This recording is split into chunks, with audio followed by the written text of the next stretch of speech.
Mind পাওয়ার magic থেকে আমি মোহাম্মদ ফারুক আপনাদের সামনে আবার হাজির হয়েছি। আমাদের চলতি বিষয় অবচেতন মনের দুর্দান্ত শক্তি।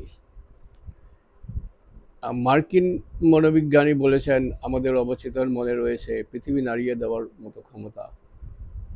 আমি আমি কাজ করি সাধারণ মানুষের কথা ভেবে। সাধারণ মানুষ যাতে না তাদের জীবনকে আমূল পরিবর্তন করে ফেলে।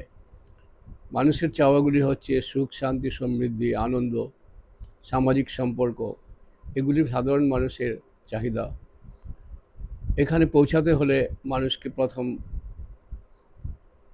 ইতিবাচক কথাগুলিকে বেছে নিতে হবে এবং একটি ভালো স্বপরামর্শ বা অটো সাজেশন তৈরি করে নিতে হবে এবং এটাকে বারবার মনের ভিতরে গভীরে পৌঁছাতে হবে। দুটি রাস্তা, একটি হচ্ছে অটো সাজেশন, আরেকটি হচ্ছে কাল্পনিক ছবি অঙ্কন, কাঙ্ক্ষিত বস্তুর কাল্পনিক ছবি অঙ্কন এবং সেটাকে স্থিরভাবে দেখতে থাকা এবং এই প্র্যাকটিস দিন দিন প্রতিদিন কয়েকবার, সারাদিনে কয়েকবার করলে পরে সেটা অবচেতন মনের গভীরে ছাপ ফেলবে। আমাদের অবচেতন মনের গভীরে যারই ছাপ ফেলবে তাই বাস্তবে রূপান্তরিত হবে। অটো সাজেশনের মাধ্যমে পজিটিভ অটো সাজেশন তৈরি করে সেটাকে বারবার উচ্চারণ করে, বিশেষ করে ঘুমানোর সময়, ঘুম থেকে উঠে বিছানায় শুয়ে শুয়ে এবং বিশেষ ব্যবস্থা যেমন ধ্যান অবস্থায় বসে, সোজা হয়ে বসে অটো সাজেশন দিতে হয় স্থির হয়ে। মন স্থির করে অটো সাজেশন দিলে সেই অটো সাজেশনটা অধিকতর গ্রহণযোগ্য হবে।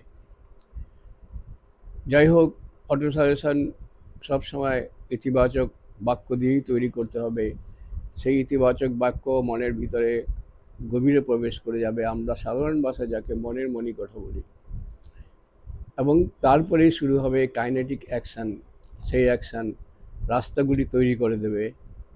মানুষ অবাক হয়ে দেখবে যে তার সামনে সুযোগ সুবিধাগুলি আসছে এবং সেইগুলিকে চিনতে হবে।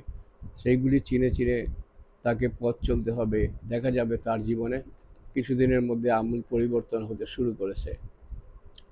এইভাবে অটো সাজেশনকে ব্যবহার মনের ভিতরে পৌঁছানোর, গভীরে পৌঁছানোর সবচেয়ে সহজ উপায় অন্তত অটো সাজেশন বা স্বপরামর্শ যায় রিপিটেশন, বারবার বারবার বলতে থাকা। বারবার বলতে বলতে একসময় আমাদের অবচেতন মন এটাকে সত্যি ভেবে এটাকে গ্রহণ করে মনের ভিতরে একটা ছাপ তৈরি করে ফেলবে।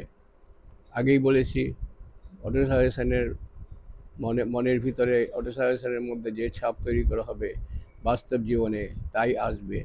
অতএব বন্ধুগণ, আপনারা আপনাদের জীবনকে সুন্দর করুন অটো সাজেশনের মাধ্যমে, এই আশা করে আজকে এখানেই। ভালো থাকবেন সবাই।